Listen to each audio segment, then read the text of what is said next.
Ini adalah kisah tukang kayu yang tidak tahu berterima kasih. Pada zaman dahulu, di suatu desa, ada seorang penebang kayu yang sangat miskin, sehingga dia hanya mempunyai sebuah kapak untuk bekerja dan menghidupi anak-anak dan istrinya. Dengan sangat sulit dia bisa memperoleh uang setiap hari. Dia dan istrinya harus bekerja membanting tulang dari subuh hingga larut malam agar mereka dapat hidup dengan tidak kehabisan makanan.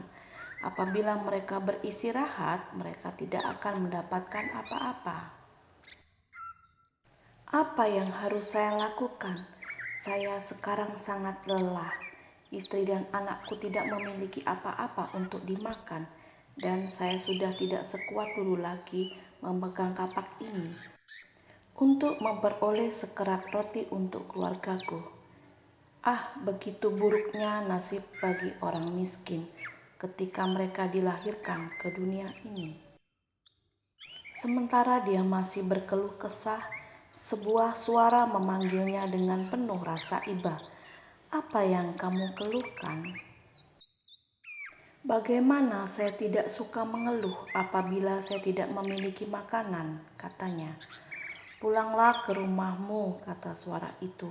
"Galilah tanah di sudut pekaranganmu, dan kamu akan menemukan harta karun di bawah sebuah dahan yang telah mati." Ketika penebang kayu mendengar hal ini, dia langsung berlutut di tanah dan berkata, "Tuan, siapakah nama Tuan? Siapakah Tuan yang begitu baik hati?" "Namaku Merlin," kata suara itu. "Baiklah Tuan, Tuhan akan memberkahimu karena telah datang menolongku dan menyelamatkan keluargaku dari kemelaratan."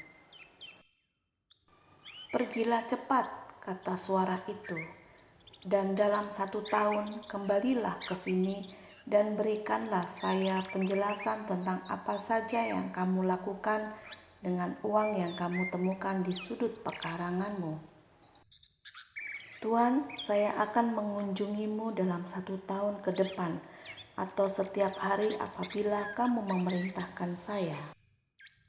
Lalu sang penebang kayu pulang ke rumahnya, menggali tanah pada sudut pekarangannya, dan di sana dia menemukan harta karun yang telah dijanjikan. Betapa gembiranya mereka sekeluarga karena telah lepas dari kemiskinan.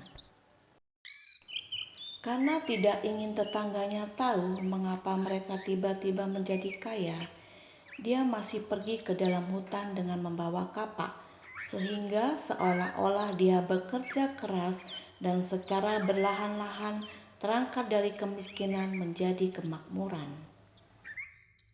Pada akhir tahun, dia pergi ke dalam hutan untuk memenuhi janjinya, dan suara itu berkata, "Jadi kamu akhirnya datang." "Iya, Tuan." "Dan bagaimana kamu membelanjakan harta tersebut?" "Tuan, keluargaku sudah dapat makan makanan yang baik dan berpakaian yang bagus, dan kami selalu berterima kasih kepadamu setiap hari." "Baguslah, berarti keadaanmu sekarang telah menjadi lebih baik.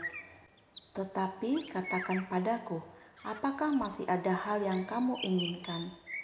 "Ya Tuan, saya ingin menjadi wali kota di tempat saya." "Baiklah, dalam 40 hari kamu akan menjadi wali kota." "Saya mengucapkan beribu-ribu terima kasih, pelindungku yang baik." Pada tahun kedua, penebang kayu yang telah menjadi kaya itu datang ke hutan dengan baju baru yang sangat baik dan menggunakan atribut bahwa dia adalah wali kota. "Bapak Merlin," panggilnya, "datanglah dan berbicaralah padaku." "Saya di sini," kata suara itu. "Apa yang kamu harapkan?" "Ada seorang pejabat tinggi yang baru saja meninggal, dan anak laki-laki saya dengan bantuanmu ingin menggantikannya. Saya meminta kebaikan hatimu." Baiklah, dalam 40 hari hal yang kamu inginkan akan terwujud, kata Merlin. Begitu pula dalam 40 hari, anaknya telah menjadi pejabat tinggi dan mereka masih juga belum puas. Pada akhir tahun ketiga, penebang kayu tersebut mencari lagi Merlin di dalam hutan dan dengan suara yang merendahkan dia berkata, "Merlin, maukah kamu membantu saya?"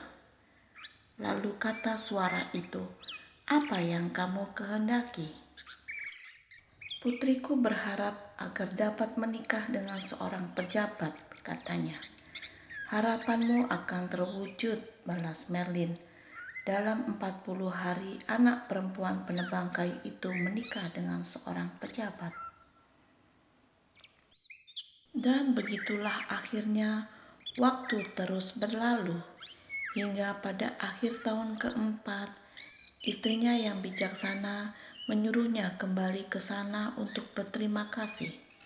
Tetapi penebang kayu itu menjawab, "Mengapa saya harus masuk kembali ke hutan itu untuk berbicara dengan makhluk yang tidak pernah saya lihat? Saya sekarang sangat kaya, mempunyai banyak teman, dan namaku sangat dihormati semua orang." "Pergilah sekali lagi," kata istrinya. "Kamu harus memberi dia salam dan berterima kasih atas segala kebaikannya." Akhirnya penebang kayu itu diikuti oleh 2 orang pelayan masuk ke dalam hutan dan mulai berteriak, "Marlot, Marlot, saya tidak membutuhkan kamu lagi, karena sekarang saya cukup kaya."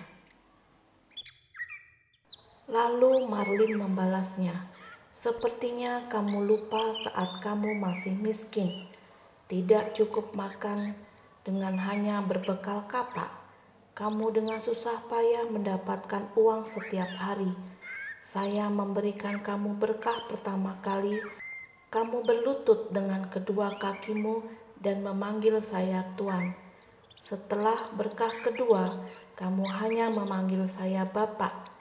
Dan setelah yang ketiga, kamu memanggilku dengan Merlin saja. Sekarang kamu dengan sombongnya memanggil namaku Merlot. Kamu mungkin berpikir bahwa kamu sudah sangat kaya dan hidup dengan baik dan tidak memerlukan saya lagi.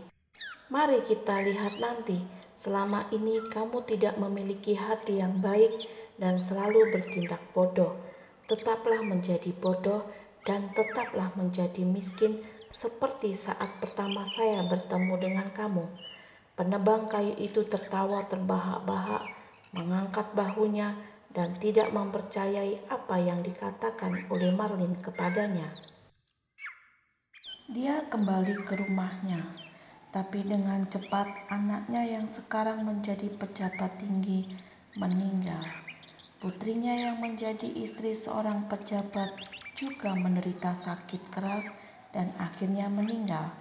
Kesialan menimpanya terus-menerus, dan saat perang pecah, serdadu dari kedua belah pihak yang berperang memasuki rumahnya, merampas minuman dan makanan yang ada di lumbungnya, membakar semua ladangnya juga rumahnya, hingga dia tidak memiliki uang 1 peni pun. Ketika tiba masa untuk membayar pajak, dia tidak mempunyai uang di kantongnya, sehingga dia terpaksa menjual semua ladangnya.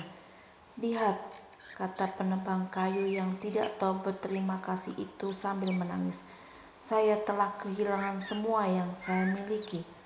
Uang, ladang, kuda, anak-anakku. Mengapa saya tidak percaya kepada Merlin? Hanya kematian yang belum menjemput. Saya sudah tidak tahan dengan penderitaan ini." "Bukan begitu," kata istrinya yang bijaksana. "Kita harus mulai bekerja keras kembali."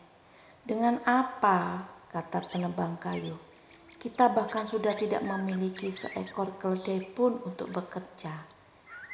"Dengan apa yang Tuhan berikan kepada kita," kata istrinya lagi. Tuhan hanya memberikan mereka sebuah keranjang yang dipinjam dari tetangganya. Dengan keranjang ini di punggungnya dan kapak di tangannya, dia akhirnya masuk ke hutan untuk bekerja menebang kayu, mencoba untuk mencari kayu untuk mendapatkan uang setiap hari. Semenjak saat itu, dia tidak pernah mendengar suara Merlin lagi.